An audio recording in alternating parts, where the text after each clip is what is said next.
Bonjour et bienvenue dans l'Almanach des Fées Célestes. Je suis ravi de vous retrouver pour vous présenter le bulletin astronomique pour la période du 23 au 31 août 2025, la première phase de la troisième lune des ténors hiver sud. Je suis Claire Henrion, animatrice et chroniqueuse astronomie, également astrologue. Je fais une deuxième vidéo à ce sujet. Je vous emmène donc de semaine en semaine, ou plus précisément de phase lunaire en phase lunaire, vous préparez à voir ce que vous allez voir dans le ciel et savoir ce que vous ne verrez pas, les secrets de la mécanique céleste, qu'il est si important de comprendre pour comprendre les ressorts de notre monde. Alors branchez-vous pour de vrai avec moi, les pieds sur terre, et avec Rocastre, les pieds sur terre, la tête dans les étoiles, et c'est parti. Nous allons donc faire la revue de tout ce que nous allons pouvoir voir en cette première phase de la troisième lune des ténors hiver sud. Merci beaucoup pour vos likes, vos commentaires et vos partages. Merci de nous soutenir d'un petit tip si vous le pouvez. Et voilà, merci de vous abonner si ce n'est déjà fait. Un grand merci, bonjour et grand merci à tous nos abonnés. C'est un plaisir de renouveler chaque semaine cette aventure avec vous. Donc c'est notre aventure commune sous le ciel. Alors là, nous allons partir de la nouvelle lune qui a lieu le samedi 23 août à 8h05 jusqu'au premier quartier qui a lieu le 31 août à 8h24, le dimanche 31 août à 8h24. Donc c'est une période de 8 jours là que je couvre, puisque la Lune est à l'apogée, donc ça ralentit un petit peu. La période, elle s'allonge un peu, quand elle est au périgée, elle se raccourcit. Alors je partage tout d'abord l'affiche pour que nous faisions le petit résumé des événements de la semaine. Voilà, cette fiche que vous retrouvez donc et que vous pouvez télécharger. Elle est dans l'article dont le lien est dans la vidéo de la description. Vous pouvez la télécharger, l'imprimer, comme ça vous l'avez sous les yeux, et jour après jour, vous suivez ce qui se passe et vous dites, ah ça, ah tiens, bon sang, mais c'est bien sûr. Et puis vous savez ce que vous allez pouvoir observer. Donc la lune, la nouvelle lune a lieu dans le premier degré du signe de la Vierge, conjointe à l'étoile Régulus, donc bien sûr qui n'est pas visible puisque la lune et le soleil sont devant. Régulus se trouve dans le champ du coronographe Lascaux C3. Donc premier degré du signe de la Vierge, donc la lune est devant la constellation du Lion et le soleil aussi. Et au cours de la semaine, donc, elle va passer du signe de la Vierge à celui du Sagittaire pour le premier quartier. Et donc, elle sera à ce moment-là, pour le premier quartier, devant la constellation du Scorpion. Donc, puisqu'elle va de Vierge à Sagittaire, elle descend en déclinaison. Donc aussi, ça se traduit dans l'hémisphère nord par une culmination de plus en plus basse chaque jour. Sa culmination, son lever, sa culmination étant, et son coucher étant décalés en moyenne 50 minutes par jour plus tard que la veille. C'est une moyenne entre un quart d'heure et 1 heure et demie. Ça dépend si elle est en signe de longue ascension ou de courte ascension. En l'occurrence, c'est courte ascension et elle va devenir visible. Alors, premier croissant le lundi 24 aux alentours de 21 heures, une demi-heure après le coucher du soleil, euh, avec un instrument seulement, il risque d'être visible. Puis, à partir du 25, de jour en jour, il sera péniblement visible. La Lune, il sera conjoint à Mars, le premier croissant de Lune, mardi 26. Mars qui est déjà très difficile à repérer à cause de l'horizon qui est vraiment toujours encrassé, malheureusement. Et serait encore visible par un horizon limpide. Et donc la Lune sera à côté, hein, elle sera 2,28 degrés au nord, sera un petit peu au-dessus de Mars, hein, en croissant, en modeste croissant encore, hein, croissant de 3 jours, mardi 26. Et ce sera un petit tableau éphémère et peut-être, selon la qualité du ciel, facile ou pas à saisir. Et puis ensuite, donc, elle va être conjointe à l'étoile Spica de la Vierge, mercredi 27. Donc là, pareil, Spica est difficile à voir parce qu'elle est souvent dans la crasse maintenant, en début de nuit, hein. Les étoiles se couchent, se lèvent, culminent et se couchent chaque jour 4 minutes de plus tôt que la veille. Donc Spica est de plus en plus basse en début de nuit et se couche de plus en plus tôt. Malgré tout, une lune de 4 jours, juste au-dessus de l'étoile. Bon, si le ciel est dégagé, ce sera visible. La Lune entre dans le signe du Scorpion jeudi 28 à 3h27 et elle est à l'apogée, donc au plus loin de la Terre, vendredi 29, 404 585 kilomètres. Et puis samedi 30, elle descend en déclinaison donc et elle sort des limites zodiacales sud. Et ensuite, elle entre dans le signe du Sagittaire samedi 30. Et c'est dimanche 31, 8h24, donc le premier quartier dans le 9e degré du signe du Sagittaire, le soleil étant dans celui de la Vierge, et donc tout près de l'étoile Antares du Scorpion, qui marque de nos jours le 11e degré du signe du Sagittaire, donc à laquelle la Lune est conjointe 4 heures après le premier quartier, donc un premier quartier de lune conjoint à Antares, une nouvelle lune conjointe à Régulus et un premier quartier conjoint à Antares. Ce sera bien sûr visible et il y a une occultation dans l'hémisphère sud d'Antares par la lune, ainsi que il y en a une aussi de Spica par la lune. Décidément, j'ai oublié de les marquer dans ce résumé, mais bon, vous avez tout dans l'article, hein, je ne peux pas tout mettre dans le résumé. Alors voilà pour la lune. À part ça, qu'est-ce qui se passe? Le Soleil est au carré d'Uranus, c'est le carré Est. Euh, C'était déjà passé. Donc c'est le carré, que dis-je? Oui, le carré Est avant. Non, le carré Ouest, pardon. Hein, avant l'opposition d'Uranus qui aura lieu en novembre. Donc Uranus étant visible dans le ciel du matin, mais de plus en plus tôt, elle se lève maintenant aux alentours de 0 heure. Donc même elle a entamé de se lever en première moitié de nuit. Donc le carré ouest du Soleil à Uranus, ça s'est produit déjà le 19 août en ascension droite et le 21 août en héliocentrique. Voilà, alors on est dans le plan écliptique, c'est dans le 2e degré du signe de la Vierge pour le Soleil, des Gémeaux pour Uranus, tandis qu'en héliocentrique, Uranus est encore dans le signe du Taureau, et donc c'est la Terre qui fait le carré, elle est au 29e Verseau, c'était le 21 août. C'est d'ailleurs le jour où j'enregistre cette vidéo, en l'absence de Christophe, mais je lui souhaite quand même sa fête parce que aujourd'hui, 21 août, c'est la Saint-Christophe. J'espère qu'il écoutera. Alors, que se passe-t-il donc d'autre? Nous avons Vénus avec les planètes maintenant. Vénus qui arrive devant la constellation du Cancer, où elle va rester jusqu'au 9 septembre, dimanche 24 à 10h14. Et Mercure qui arrive devant celle du Lion, mercredi 27 à 1h21. Elle a stationné longtemps devant celle du Cancer, puisqu'elle y a fait sa rétrogradation. Donc, depuis fin juin, elle était devant la constellation du Cancer. Après sa rétrogradation, qui a eu lieu du 15 juillet au 5 août, elle arrive maintenant devant la constellation du Lion pour pas bien longtemps, jusqu'au 14 septembre. Voilà, là, son mouvement est direct. Et la constellation du Lion, elle commence au 19e degré du signe du Lion, pour le Soleil aussi. Je fais tout ce qu'il y a à voir en géocentrique, ben, on a dit, après c'est la Lune.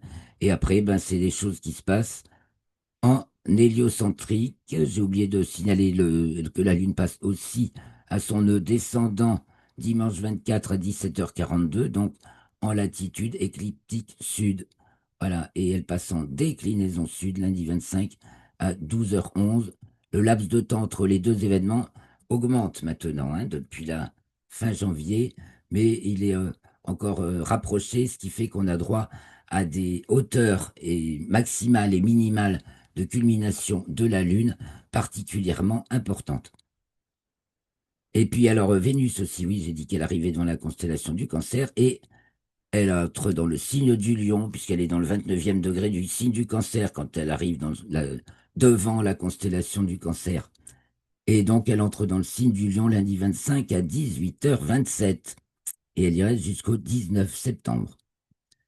Et donc en héliocentrique, ben, Alors, la Lune, elle va pas vite en géocentrique, elle est à l'apogée, donc plus ça va vers l'apogée, plus ça ralentit.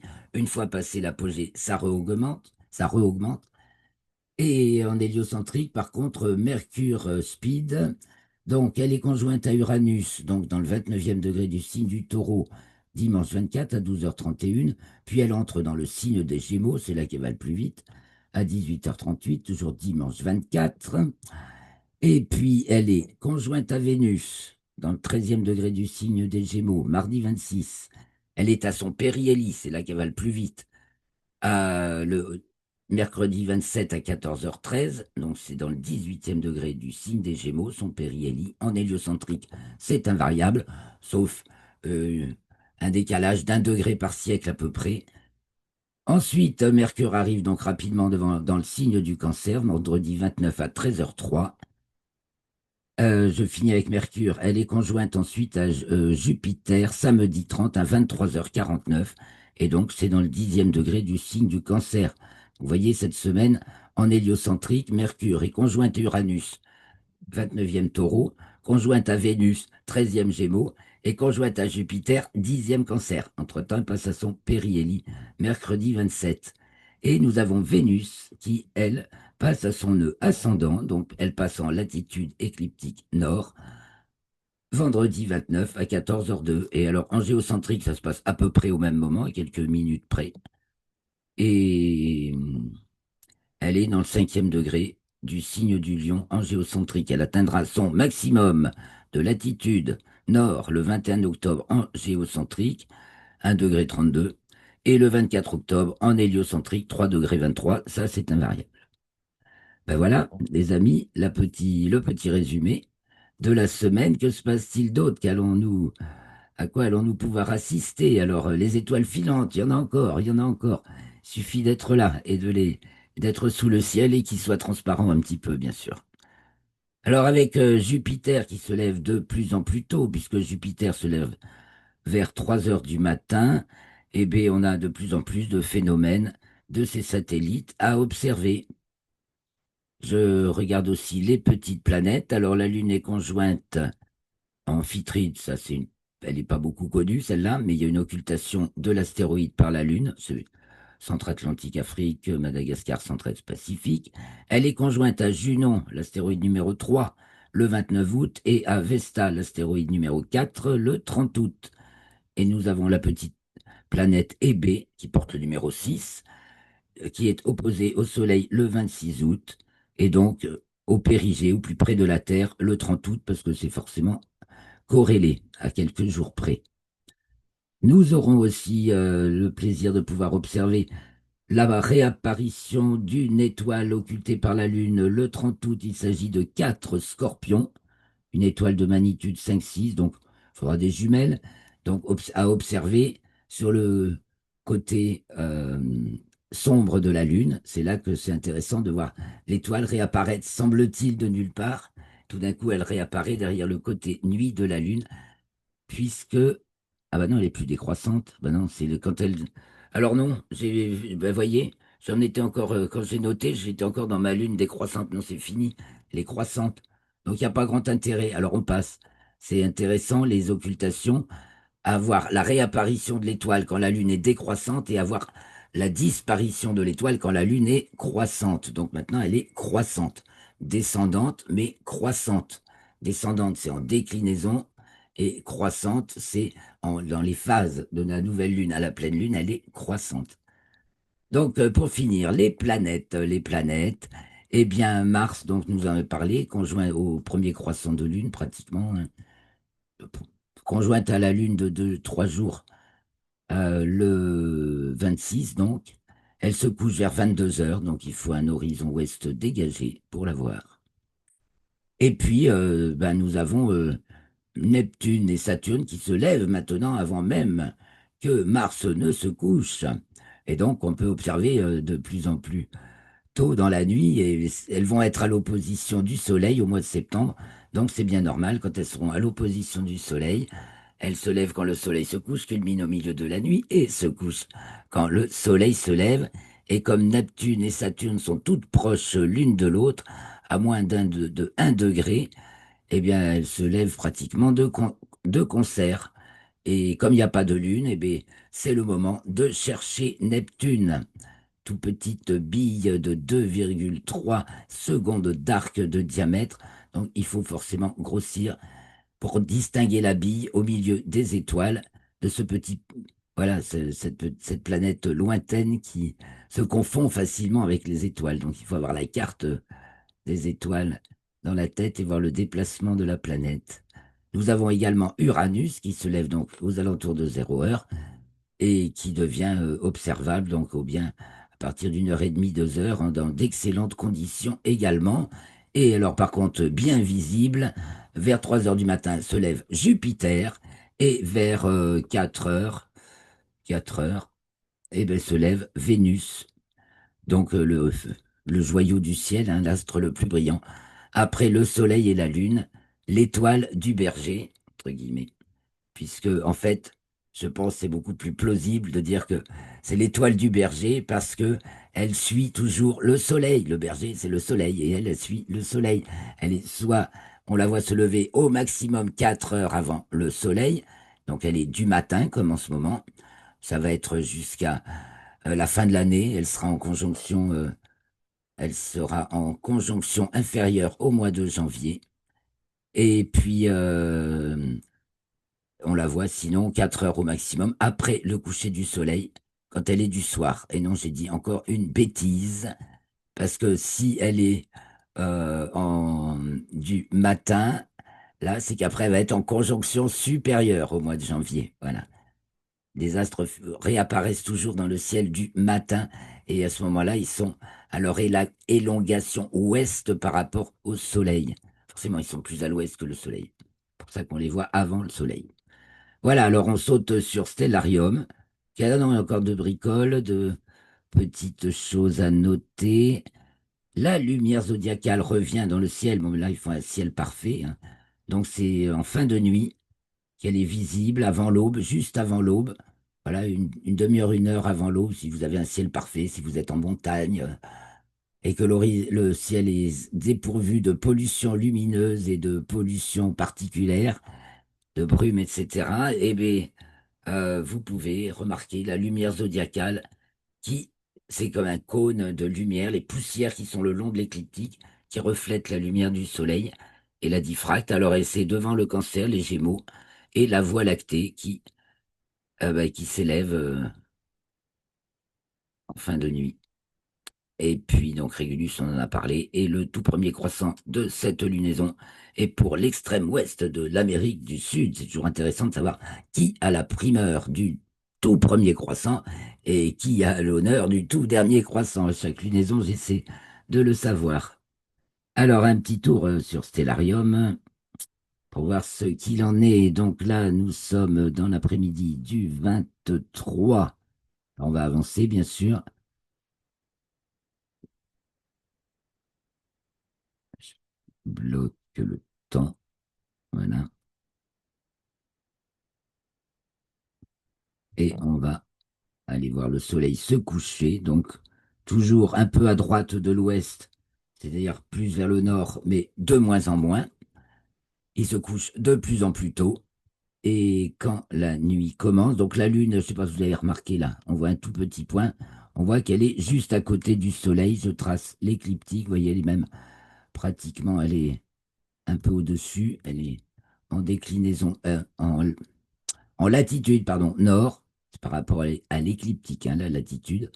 Et puisque peu de temps après, elle va passer à son nœud descendant.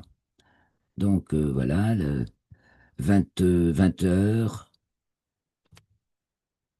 21 heures, le soleil est couché. Et si vous avez beaucoup de chance, vous essaierez de trouver Mars de plus en plus bas. Donc, de plus en plus bas sur l'horizon chaque soir, toujours devant la constellation de la Vierge. Ici, c'est la constellation de la Vierge. Et ça, c'est l'étoile Spica.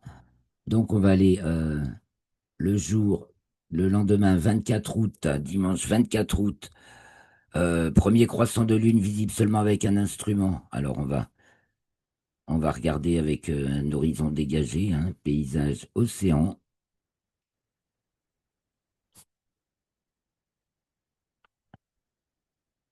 Voilà, donc il est déjà couché. Voilà, le voilà. Oui, aïe, aïe. Vous voyez comme il est au ras de l'horizon, qu'il est tout fin et il se couche très peu de temps, bien sûr. Il est précisément 2,5%, 37 heures après la nouvelle lune, et il est qu'à 2 degrés de hauteur, là, hein.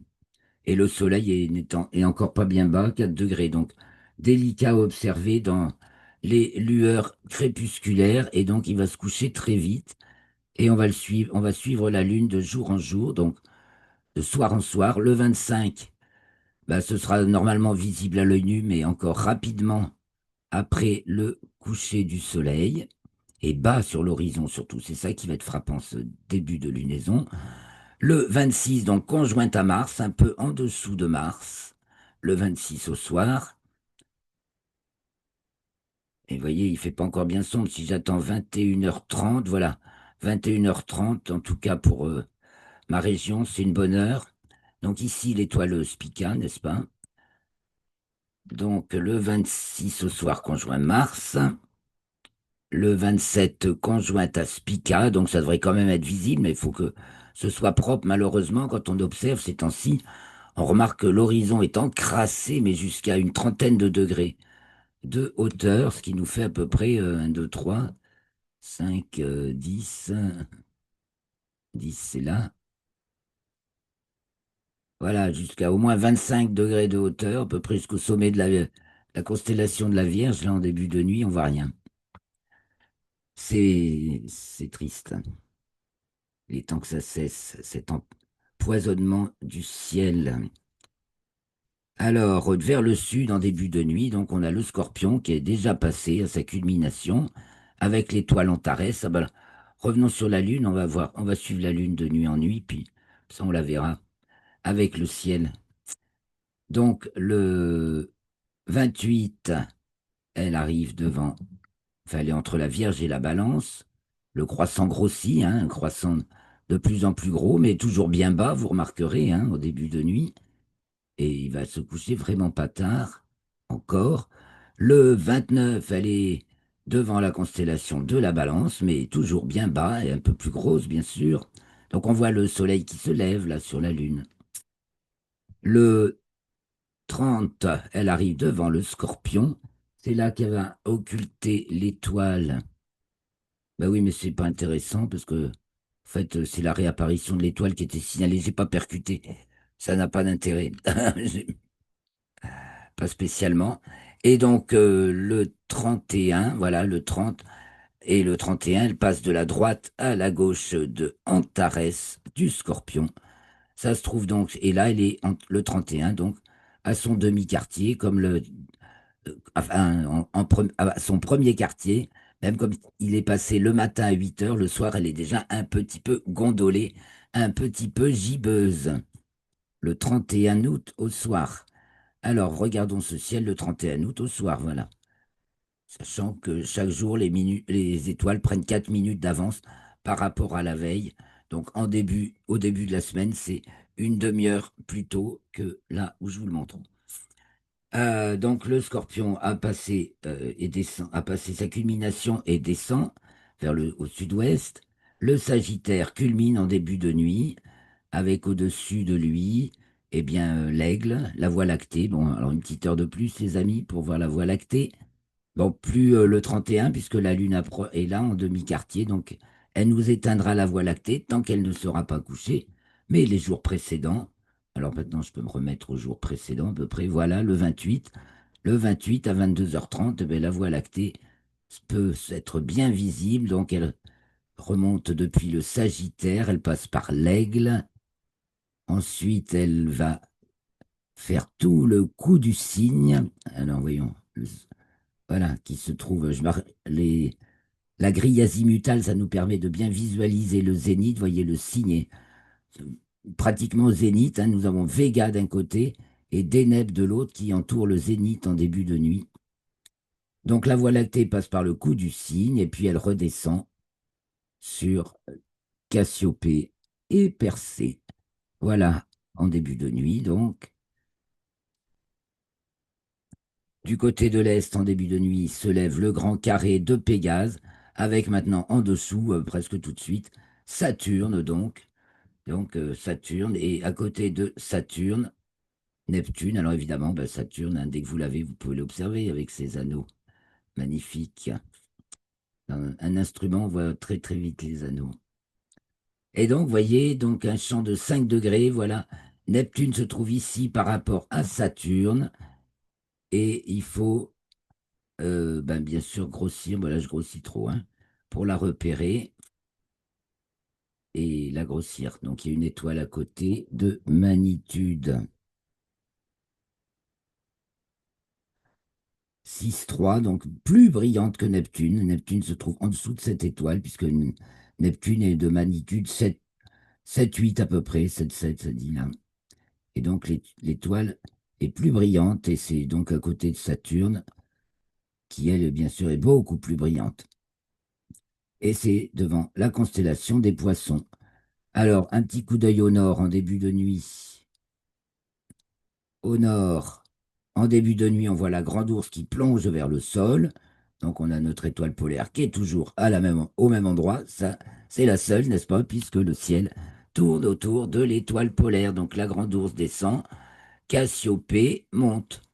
Elles sont diamétralement, le Alcaïde, le bout de la queue de l'ours ou la tête du chariot, est diamétralement opposé à Cassiopée en passant par l'étoile polaire.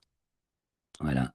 Donc, le chariot, la grande ours, descend et Cassiopée remonte, tandis que ben, accompagne dans la descente le dragon, et la petite ours accompagnent la grande ours dans sa descente en début de nuit, donc en milieu de nuit, qui se produit aux alentours de 1h51. De plus en plus, le midi et le minuit vrai se décalent de plus en plus tôt par rapport au midi et midi moyen en ce moment. Donc, vous voyez, au milieu de la nuit, la grande ours est posée sur l'horizon. Voilà. Vous avez la casserole posée, comme si elle était posée sur le feu. Tandis que Céphée et Cassiopée culminent. Je remets le sommet du ciel. Voilà, il est là. Nous avons au zénith la petite constellation du lézard. Alors, du côté de l'Est apparaissent Capella, la très brillante Capella du Cocher, qui à Paris est même circumpolaire. Elle ne se couche pas. Et puis s'élève Aldébaran du Taureau. Ici, les Pléiades, et à côté, il y a Uranus. Voilà, en dessous des Pléiades, vous pouvez chercher Uranus. Un peu moins difficile, un peu à trouver, puisque magnitude 5,7, théoriquement visible à l'œil nu 5,7. Mais bon, à 3 000 mètres d'altitude par un ciel parfait, voilà. Sinon, dans les conditions ordinaires, il vous faut au moins des jumelles et un télescope. Donc voilà, le champ d'Uranus, donc qui se déplace également lentement devant les étoiles. Elle est passée en conjonction aux Pléiades. Voilà, l'écliptique est comme ça. En juillet, vous voyez, elle avance pas vite et elle va bientôt devenir rétrograde. Donc elle va rester dans le même secteur pour un moment. Voilà, donc à l'est, en milieu de nuit, le Taureau s'élève, Persée, Andromède, la belle galaxie d'Andromède, qui se trouve au bout du bras d'Andromède. On va la voir. Le double amas de Persée, visible aux jumelles, très joli également à repérer et facile à observer. Et vraiment, vous gagnez des étoiles là. Vous avez plein les yeux avec le double amas de Persée. Et vous avez aussi le plaisir de pouvoir observer la galaxie d'Andromède avec un instrument, mais c'est le seul objet du ciel visible à l'œil nu sous la forme d'une tache floue qui n'appartiennent pas à notre galaxie, car je le rappelle, tout ce qu'on voit dans le ciel, que ce soit les étoiles visibles à l'œil nu et tout ce qu'on observe au télescope, si ça s'appelle pas galaxie, c'est que c'est dans notre galaxie. Donc les étoiles qu'on voit réparties un peu partout, ce sont nos proches voisines, les étoiles les proches voisines du Soleil, dont la distance s'évalue à quelques années-lumière jusqu'à quelques centaines d'années-lumière, une des plus lointaines parmi les brillantes étant Deneb du Cygne, donc qui en ce milieu de nuit, n'est-ce pas, est pratiquement au zénith. Elle commence à redescendre. Alors, Deneb. T'es du côté de l'ouest, voilà, du côté de l'ouest, ça redescend. Et donc, voilà, on voit ce qui s'en va en milieu de nuit. Le bouvier Arcturus s'est couché. On a le grand triangle de l'été en milieu de nuit qui est nettement maintenant sur le couchant. Et en début de nuit, il est pratiquement culminant et Vega, puis Deneb passe au zénith. Alors, du côté du sud, en milieu de nuit, nous avons, nous remarquons, bon, Saturne qui arrive, et puis l'étoile faux maillot du Poisson austral qui se trouve sous la constellation du Verseau. Et puis du côté de l'Est, eh bien, on vient de le voir. Donc on va voir la fin de la nuit. Donc le taureau s'élève, Orion, voilà, Jupiter se lève aux alentours de 3 heures. Et nous avons la constellation d'Orion qui se lève aussi maintenant aux alentours de 3 heures.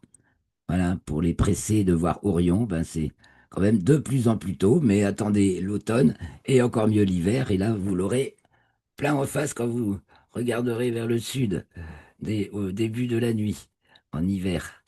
Donc voilà, fin de nuit, 3 heures, 4 heures, les Gémeaux se lèvent avec Jupiter, et on attend 4h30 à peu près pour voir apparaître Vénus, qui se trouve, elle, devant la constellation du Cancer, tout près de l'amas de la Crèche, qu'elle va côtoyer du 31 au...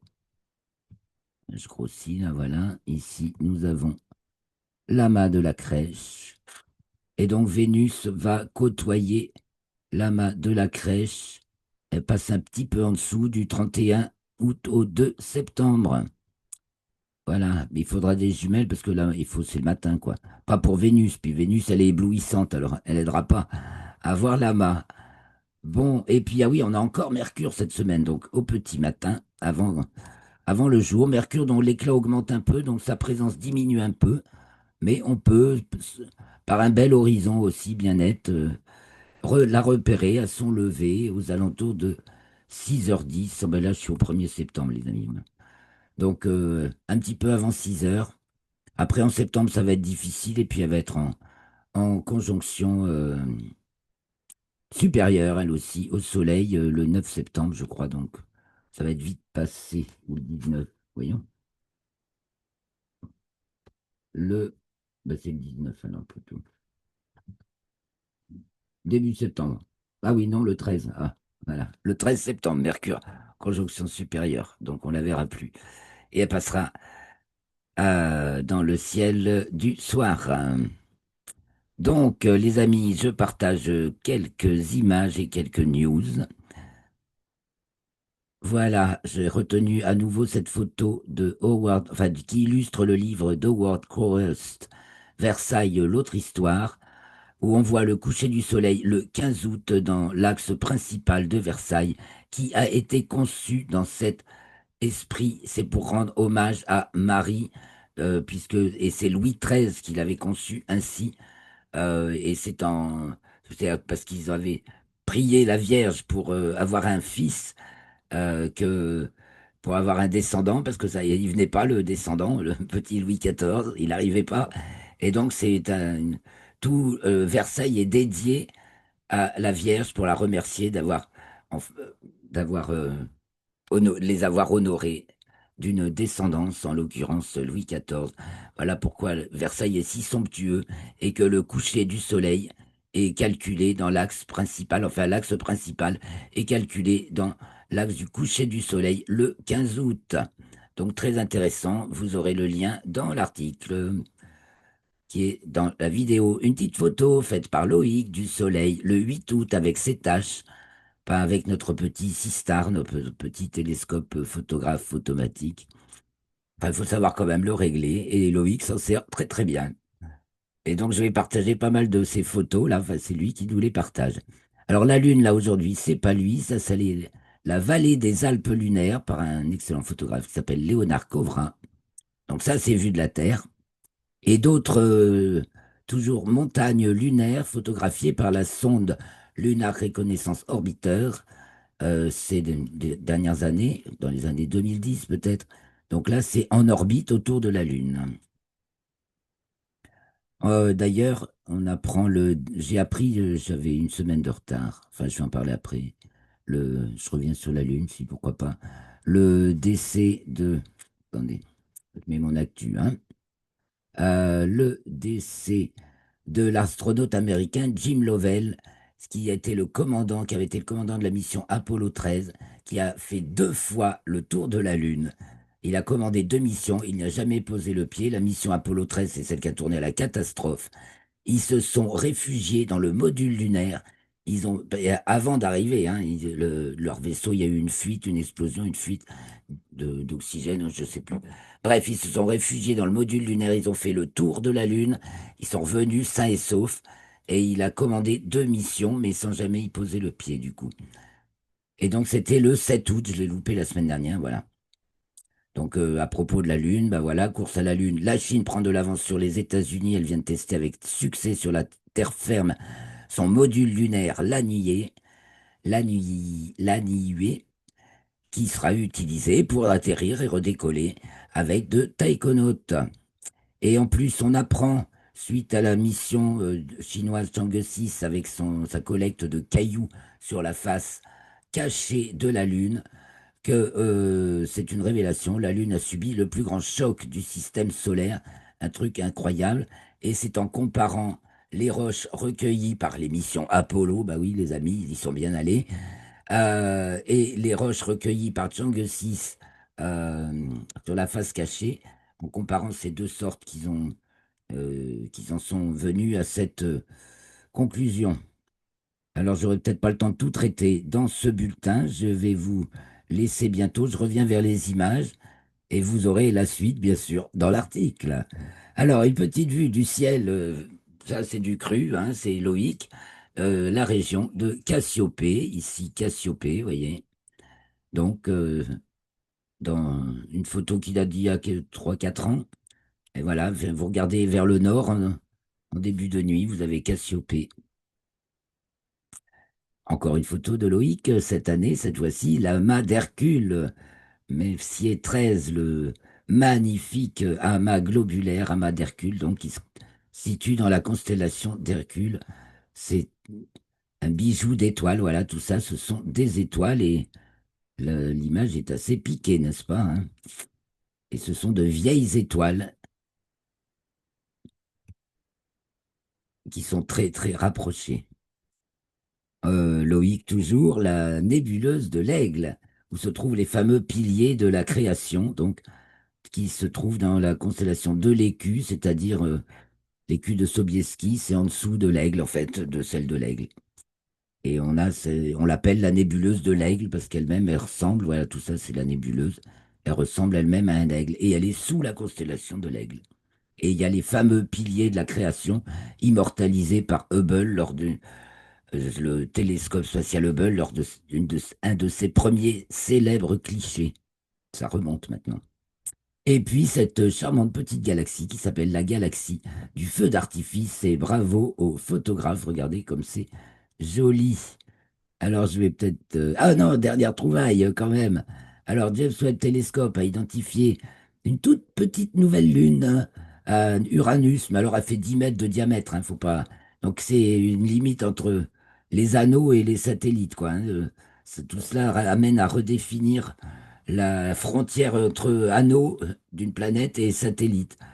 Parce qu'effectivement, 10 mètres, c'est pas bien gros pour une lune. La Terre en a une aussi de cette taille-là, il paraît micro-lune. Voilà, mes chers amis, je vais vous laisser là pour cette fois-ci. Alors, partagez, voilà, arrêtez le partage. Me revoici, me revoilou. Je vous remercie de m'avoir suivi jusque-là. Alors, je vous souhaite un très bon début de nouvelle lunaison, de guetter cette lune qui va être en croissant de plus en plus gros, mais néanmoins bien bas, et donc qui va pas être très gênante pour l'observation du ciel nocturne, et qui va accompagner Mars, qui va accompagner Spica, puis Antares pour le premier quartier. Donc je vous souhaite une très belle semaine, et puis le matin, si vous êtes de bon pied, bon oeil le matin, eh ben vous avez Jupiter et Vénus vous- qui sont les perles du ciel du matin devant. la constellation des Gémeaux des Gémeaux pour Jupiter et du Cancer pour Vénus. Alors je vous laisse là. Je vous embrasse, je vous remercie beaucoup de votre intérêt et je vous dis à la semaine prochaine. Donc ce sera le vendredi 29 du coup. Vendredi 29 août l'enregistrement. Si vous voulez bien vous joindre à nous, vous avez le lien qui se trouve aussi dans la description. Au revoir et bonne semaine.